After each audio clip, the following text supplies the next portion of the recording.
Hello friends, आप सभी का स्वागत है मेरे चैनल पे। तो आज इस वीडियो में हम पावर पिवोट का एक फीचर देखने वाले हैं। तो अगर आपने मेरी पावर पिवोट की प्लेलिस्ट चेक की होगी तो आपको पता चला होगा कि मैंने पावर पिवोट के बारे में बहुत सारे वीडियोस लोड किए हैं, जैसे कि पावर पिवोट क्या होता है और पावर पिवोट में हम डैक्स फॉर्मूलाज मतलब जो भी डेटा एनालिसिस फॉर्मूलाज है वो कैसे यूज कर सकते हैं। तो ये प्लेलिस्ट आप जरूर चेक करना। तो चलिए शुरू करते हैं आज का वीडियो। ओके, तो स्क्रीन पे आप देख सकते हो मेरे पास कुछ एचआर का डेटा है। तो एक टैब में जो है वो एक्टिव एम्प्लॉयज है और एक टैब में एग्जिट एम्प्लॉयज है। तो मुझे एक ही पिवोट टेबल चाहिए जहाँ पे एक्टिव एम्प्लॉयज का डेटा भी दिखना चाहिए और एग्जिट एम्प्लॉयज का भी डेटा दिखना चाहिए। ठीक है। और ये दोनों जो भी शीट है वो जो भी डेटा है मतलब एक्टिव एम्प्लॉयज और एग्जिट एम्प्लॉयज का जो भी डेटा है वो एक टेबल फॉर्मेट में है। ठीक है, ठीक है। तो पावर पिवोट का यूज करने के लिए सबसे पहली स्टेप हमारी क्या होगी कि हम ये जो भी डेटा है वो डेटा मॉडल को ऐड करेंगे। तो इसके लिए हम पावर पिवोट को क्लिक करेंगे। इसके बाद आपको ओके, तो उसके बाद आपको एक ऑप्शन दिखेगा ऐड टू डेटा मॉडल। तो सबसे पहले मैं एक्टिव एम्प्लॉयज का जो भी डेटा है वो डेटा मॉडल को ऐड कर रही हूँ। तो जैसे ही आप डेटा मॉडल को ऐड करेंगे ये विंडो ओपन हो जाएगी। ठीक है। तो एक्टिव एम्प्लॉयज का जो भी डेटा है वो डेटा मॉडल को ऐड हो गया है। तो ये विंडो हम क्लोज कर देंगे। ठीक है। और अब और हमारा जो भी एग्जिट एम्प्लॉय का डेटा है वो भी हम डेटा मॉडल को ऐड करेंगे। सेम स्टेप फॉलो करेंगे। पावर पिवोट को क्लिक करेंगे, ऐड टू डेटा मॉडल को क्लिक करेंगे। ठीक है। तो जो भी हमारा डेटा है वो डेटा मॉडल को अभी ऐड हो गया है। तो ये डेटा मॉडल की जो भी विंडो है इसको हम क्लोज करेंगे। उसके बाद हम इंसर्ट में जाएंगे, पिवोट टेबल को क्लिक करेंगे और फ्रॉम डेटा मॉडल को क्लिक करेंगे। ठीक है। और न्यू वर्कशीट को सिलेक्ट करके ओके क्लिक कर देंगे। ठीक है। तो आप राइट साइड को देख सकते हो। ठीक है। यहाँ पे मुझे एक्टिव एम्प्लॉयज के कॉलम भी दिख रहे हैं और एग्जिट एम्प्लॉयज के। तो अभी मैं कोई भी कॉलम चूज करके पिवोट टेबल बना सकती हूँ। ठीक है। तो यहाँ पे मैं काउंट ऑफ एम्प्लॉय आईडी ले रही हूँ और डिपार्टमेंट एग्जिट एम्प्लॉय से लिया। ठीक है। तो मैंने डिपार्टमेंट कॉलम लिया एग्जिट एम्प्लॉय से और काउंट ऑफ एम्प्लॉय आईडी लिया। अभी सेम मैं एक्टिव एम्प्लॉय से भी count count of employ ID लूंगी। ठीक है। वैल्यूज में मैं ऐड करूंगी दोनों को। ठीक है। तो आप देख सकते हो यहाँ पे मुझे एक विंडो पॉपअप हुआ कि रिलेशनशिप बिटवीन टेबल में बी नीडेड। ठीक है। तो रिलेशनशिप क्रिएट करने के लिए हमें यूनिक आइडेंटिफायर लगता है। ठीक है। जैसे भी हम एम्प्लॉय आईडी का वीलुकअप लगाते हैं तो एम्प्लॉय आईडी हमें यूनिक लगता है। तो सेम अगर यूनिक डेटा होगा तो हम रिलेशनशिप क्रिएट कर सकते हैं।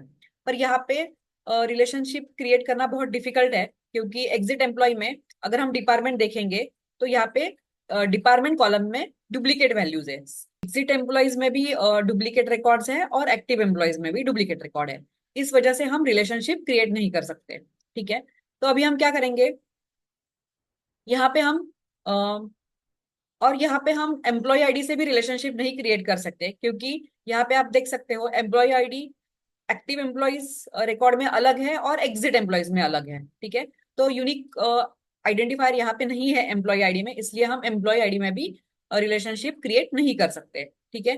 तो ठीक है, तो इसके लिए हम क्या करेंगे, जो डिपार्टमेंट कॉलम है उसको हम कॉपी करेंगे, एक नई वर्कशीट में पेस्ट करेंगे। तो ये मैंने एग्जिट एम्प्लॉय से डिपार्टमेंट कॉपी किया। तो सेम एक्टिव एम्प्लॉय से भी हम डिपार्टमेंट कॉपी करेंगे, न्यू वर्कशीट में जाके पेस्ट करेंगे। ठीक है। तो अभी हम सबसे पहले स्टेप क्या करेंगे कि यहाँ से डुप्लीकेट रिकॉर्ड निकाल देंगे। तो इसके लिए हम डेटा में जाएंगे, डेटा में जाएंगे और यहाँ पे एक ऑप्शन होता है रिमूव डुप्लीकेट्स, तो उसको हम क्लिक करेंगे। ठीक है। और ओके क्लिक कर देंगे। ठीक है। तो आप देख सकते हो एग्जिट एम्प्लॉयज का यूनिक रिकॉर्ड्स अभी हमें मिल गया है। तो सेम हम एक्टिव एम्प्लॉयज के लिए भी करेंगे, डेटा में जाएंगे और रिमूव डुप्लीकेट्स पे क्लिक करेंगे, ओके क्लिक कर देंगे। ठीक है। सेम अभी ये कॉपी करेंगे एक्टिव एम्प्लॉयज का डिपार्टमेंट और यहाँ पे पेस्ट कर देंगे। ये अभी ये डी कॉलम की हमें जरूरत नहीं, इसके लिए हम इसको डिलीट कर देंगे। अभी इसमें भी कोई डुप्लीकेट होगा तो वो भी हम निकाल देंगे। उसके लिए हम डेटा में फिर से एक बार जाएंगे, रिमूव डुप्लीकेट्स पे क्लिक करेंगे। बेसिकली हमें क्या करना है कि जो भी डुप्लीकेट्स रिकॉर्ड है, डुप्लीकेट्स डिपार्टमेंट है, उसको हमको रिमूव करना है। तो अभी हमें ये यूनिक डेटा यहाँ पे मिल गया है डिपार्टमेंट का। तो अभी हमें सिंपल क्या करना है, इसको भी डेटा मॉडल को ऐड करना है।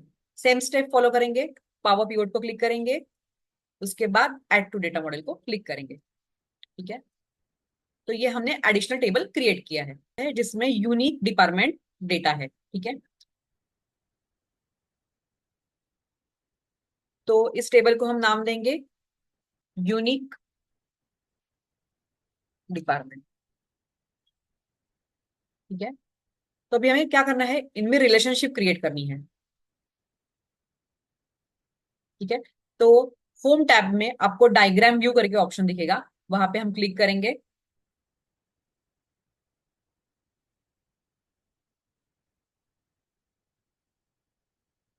ठीक है, तो हमने जो भी डेटा डेटा मॉडल को ऐड किया वो हमें यहाँ पे दिख रहा है, एक्टिव एम्प्लॉय, एग्जिट एम्प्लॉय और यूनिक डिपार्टमेंट। अभी हमें सिर्फ सिंपल स्टेप फॉलो करनी है, इसमें रिलेशनशिप क्रिएट करनी है। ठीक है, डिपार्टमेंट में, एग्जिट एम्प्लॉय के डिपार्टमेंट में और एक्टिव एम्प्लॉय के डिपार्टमेंट में। तो इसको हम ड्रैग करके डिपार्टमेंट में ड्रॉप कर देंगे। ठीक है, सेम स्टेप फॉलो करेंगे, यूनिक डिपार्टमेंट जो हमारा टेबल है उसमें से डिपार्टमेंट डिपार्टमेंट को ड्रैग करके एक्टिव एम्प्लॉय के डिपार्टमेंट में ड्रॉप कर देंगे। ठीक है, तो अभी इससे क्या हो गया, रिलेशनशिप क्रिएट हो गई। ठीक है,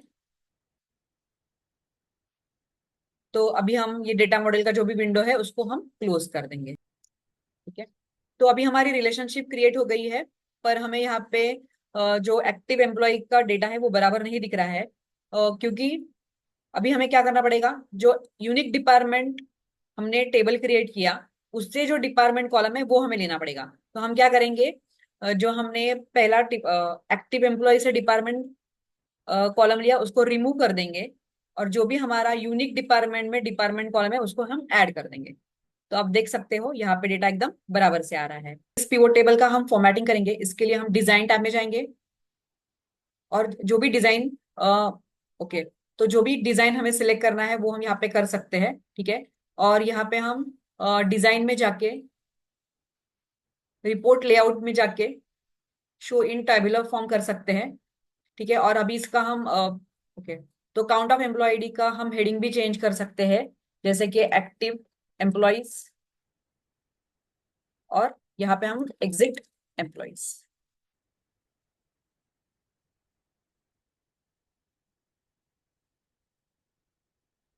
तो अगर आपको मेरा ये वीडियो पसंद आया होगा तो प्लीज मेरे वीडियो को लाइक करो, मेरे वीडियो को शेयर करो, और मुझे इंस्टाग्राम पे फॉलो करो। Thank you.